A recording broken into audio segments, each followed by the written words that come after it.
No worries. So I don't know where we got cut off. I was talking about the ballistic ball, medicine ball. yeah. You know, you can use medicine balls that have sensors in them. You know, there's a lot of like now sensors you can get that you can wear in your arm. It'll look like arm speed and stuff like that. But the med ball one, the ballistic ball works really well, where you can do counter movement rotary throws. You know, and you can even then start doing, well, let me do it with more lateral motion. Let me do it with more rotary motion, right? I can do that med ball throw like we were talking about earlier with the ground reaction forces. I can have you standing facing the target versus parallel and perpendicular. And I can say, oh, well, which way do I actually create more speed? So actually, I should be more lateral with more release, or I should be more whatever with more resisted. You know, and you can start figuring out which configuration for you is the most explosive.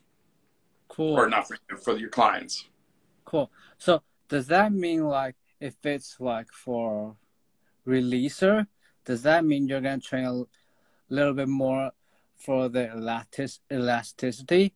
And if it's for resistor, do you like gain a little bit more range of motion, or like what? Well, so the thing for the resistor is, even if you're elastic, you already better be pretty mobile, because if I'm not going to let your hips turn, you better have good trunk rotation or you can't play golf. Yeah. Right. So when you watch the guys on tour who have a pretty resisted pelvis on their backswing, those are guys who all tend to have a lot of thoracic mobility, right? They're still getting their shoulder turned to 90 degrees, 100 degrees, whatever it is. So if you're super elastic, but you have no thoracic mobility, you still can't be a resistor, because you're not going to be able to get the club in a good enough position to play. So the thing about being a resistor is it demands more elasticity and it demands more mobility, right? You need to have both. So again, and then so to your question, if I have someone who's releaser, what am I going to train? Well, it depends on how many times a week I'm going to see them. Yeah. Right? If they tell me I'm going to see you twice a week, depending on where they are, which like I said, the average person is kind of not in, you know, the best place to go, I might just do a little bit of work on elasticity still, but I'm going to still do a bunch of work on getting them to move the whole unit together effectively, to learn how to create speed that way, to time and coordinate motions with a bigger turn by releasing that front heel, letting the lead knee come up, come in, whatever the case may be. I want to get them to develop the skill required to do that motion effectively. But it's a low stress situation on their body. Yeah. And equals a lot better golf for most people. Yeah. But how about like resist? How would you train a resistor? So elasticity, right? So if I'm getting a person to get elasticity, right? So those people, the things you got to start looking at with them is obviously you're going to use most stuff that has counter movements, but then how much do you affect the eccentric load of that, right? So the eccentric overloading of how you do your type of work like that to create more elasticity, you need to create tendon stiffness, you need a bunch of other stuff. That really is going to come through your eccentric type of work, right? So in my gym, I have Exerfly machine, which actually is like a K-box type machine, which I have K-box also, which for a lot of people is great to start working on eccentrics. But at the same time, this Exerfly machine is like has a motor. So I can actually program it no matter what you give me concentrically. Let's just say we're doing squats and you're going to give me whatever force coming up. I can program it to give me 2%, 5%, 10%, 20%, all the way up to 80% of eccentric greater than your concentric. So that bottom of your squat, in this example, slamming on the brakes and trying to change direction quickly gets really, really challenging. But that's teaching you to create more stiffness. That stiffness is ultimately what creates elasticity, right? And, you know, for people maybe who are listening to this who aren't trainers, they're going to be like, stiffness? Stiffness does not mean like immobile. I don't mean stiffness like muscle tightness. Stiffness is the ability to create tightness when you need it and on time. Yeah. Right? Yeah. It's not meaning you can't move stiffness. It means you can turn on stiffness when you want it. Right? And that's a different thing. It's a lot neurologic, and it's a lot obviously driven by that eccentric system, and you got to do it. The problem with traditional eccentric training is, you know, we traditionally did eccentric training by like doing super maximal loads and lowering the weight really slowly, which is okay. That gives us some benefit. But the problem is neurologically, golf's not happening super slow. Like that transition, that moment of elasticity where this is going this way and I got to get the lower body firing, it's happening that fast.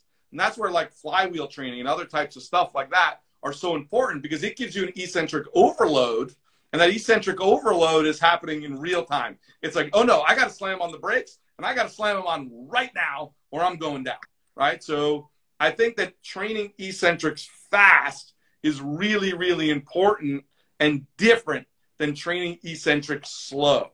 One, I think, is a tissue issue, which is probably similar, but from a neurologic perspective, it's a totally different deal. Yeah. Thanks, man. I really love the way you explain it, really.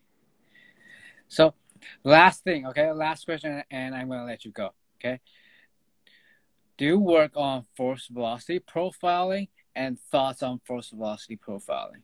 Yeah, so I love force velocity profiling. So traditionally, a lot of what we do is what I'll call load velocity profiling, right? Because it's actually based on whatever load we're testing with. Yeah. Right. So if I put you on a machine and I put on 10 kilograms or 20 or 30 and I do like a profile, I'm basically doing load velocity profiling. It's not truly, it gives me a force curve, but it's truly a load velocity profile that you're technically doing. So look, I mean, that's always the question, like, how strong is strong enough? Should I be doing heavy weights with this person? Should I be doing speed with this person? Like, what should I be doing? And when you start doing profiling, you can start understanding, hey, you're really on this end of the strength curve and this end of the speed curve, right? Let's just call strength and speed the two opposites, and then power and starting, you know, strength, speed, and speed strength, and all of those things fall somewhere in the middle, right? But let's call max strength or absolute strength over here and pure velocity over here. And we can start figuring out where you fall on this continuum. Everybody needs to have a good base of strength, right? So let's assume that we have that, okay? Or that everyone needs that. So if I don't have a reasonable base of strength, obviously I'm going to start there, right? Because I'm not going to do high velocity, crazy, ballistic, eccentric work with somebody who's weak. Like, that probably doesn't make a lot of sense. But do you need, you know, if I can, let's just use like a trap bar deadlift as example. If I can trap bar deadlift, I don't know, 1 times my body weight, or 1.5 times my body weight, or 2 times. Like, at what time does it stop? Like, does the guy who can do 2 times, is he worse than the guy who can do 3 times in golf or in hockey? I would say not necessarily. Like, I don't think a guy who can squat 400 pounds, is the guy who squats 500 pounds better automatically? No. Or maybe if 400 is strong enough, maybe focusing on speed and ballistic stuff would make me better than getting stronger and stronger and stronger and staying the same level of ballistic and explosive in what I'm doing, right? So I always want to know where you fall on this force velocity continuum, right? And so are you fast and slow? Are you strong? You know, are you fast and slow? I mean, fast and weak, sorry. Are you strong and slow? Are you kind of in the middle? Where do you fall? And we can look at this in every single exercise. And then we can say, hey, for you, hey, Eric, for these, you need to be stronger. So we're going to focus with you on heavy lifting. Hey, whomever, you know what? Your strength's not bad, but boy, you're slow. We need to really focus on speed, right? We need to do this end of the continuum. And you can look at every exercise and figure out where people fall, and then you can specifically dial them in. And you might then do, let's just say they were strong enough and you throw them on a speed program. You might get to a point of saying, wow, we're really now tapping out our speed. We see that plateauing. We feel like we made our nice jump. And we might then ultimately feel like, hey, a little bit more, if we could push our strength a little higher, we might open up our speed window even more. But I certainly would say, like in golf, for example, I mean, even in hockey, I would say the same thing. I wouldn't say necessarily the strongest guys in the NHL are the fastest skaters or definitely have the fastest shots. I mean, Justin Thomas hits the golf ball pretty far. I don't think he's going to win any weightlifting contests, right? I mean, I don't think he's going to be the strongest guy you've ever seen, but he's got a ton of speed, right? So the idea that only strength makes you faster and all that stuff, and you have to be so strong, you always need to be lifting heavy, I'm not a buyer of that argument at all. I'm not saying it doesn't help a good amount of people, because a lot of people are weak. So when you put them on those programs, they're like, oh, look, magic, see, my program's the best. I'm not saying it's not good. If you're on that end of the curve, yeah, strength's going to make you way better, no doubt about it, right? But if you're on the other end of the curve, speed work is what it's all about, right? I mean, I don't think if we took a group of power lifters and had a long drive contest with them, forget about even hitting the middle of the face. If let's just say we just had a club head speed contest. Forget about hitting the ball, because that's a skill that most of them don't have. But if we just put a launch mount on the ground, just how fast can you swing the club? I think if we took world-class power lifters, they wouldn't score very high. I just don't think they're winning any of those contests. I just don't. You know, not saying that they're going to be terrible, but they're not. I'm going to find a lot of really much weaker, skinny dudes who have way more speed. You know, we're swinging a really light object in golf. Yeah. The golf club's pretty light. Yeah. You know, so speed is really, really important. And not, you know, not just, you know, heavy lifting. So do I think a good base of strength will allow you to have more speed? Absolutely. Do I think there's a point of diminishing returns that I think a lot of people go way beyond? Also, absolutely. And I also don't think you can just jump in, though, if you're weak and immobile and have all those problems and say, oh, I'm going to do super speed or I'm going to do these speed things. Well, if you don't have good enough range of motion and you don't have good strength, base of strength, just doing whipping stuff, you'll get an initial little bump just because of the neurologic change. Because you probably haven't moved as fast as possible for 30 years. And so you go swing something really hard as fast as you can for a couple of weeks, you're going to get an initial bump, but that's then going to quickly level off and that's going to be the end. Right? So I'm not saying it doesn't have any value, but it's probably limited in its value and potentially has high chance of risk of injury if you're weak and you're immobile, if you like blowing out your back or pulling a muscle or whatever the case may be. So, you know, I think you got to just figure out when and where these things fit into the continuum, and load profiling, velocity, force velocity profiling. All of those are great ways where if you understand how to do it, how to figure out where that person falls. Cool, man. So, last thing, could you tell everyone about like your future and what you're gonna do in the next few years? And if any coaches want to contact you, where can they find you? Yeah, so my future, I don't know what the future brings. I'm kind of a in the moment guy. Like, look, I think that like technology is evolving in everything that we see, right? I mean, technology is just exploding everywhere, whether it be in golf equipment, hockey skates, sticks, you know, club fitting, TrackMan data, force plate data. I mean, you name it, there's so much great stuff out there now.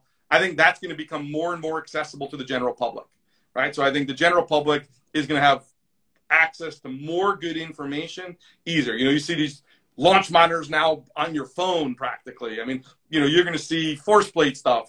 You know, we're now so close to, they're even out now. I mean, we're still playing around. I'm consulting with some companies on it, but like even like 3D with just your camera and looking at, you know, kinematics on just your camera. Like that stuff is all markerless, wireless, 3D, one camera, right? We're, because of AI and all of this stuff, we're getting closer and closer. So if people are interested, and, you know, again, I think a lot of gyms still don't, most don't do it, but the ability to have information and prescribe better programming is now better than it's ever been, and is going to continue to improve. And the one thing I will say about, you know, a lot of people think, oh, all the bells and whistles, this and stuff.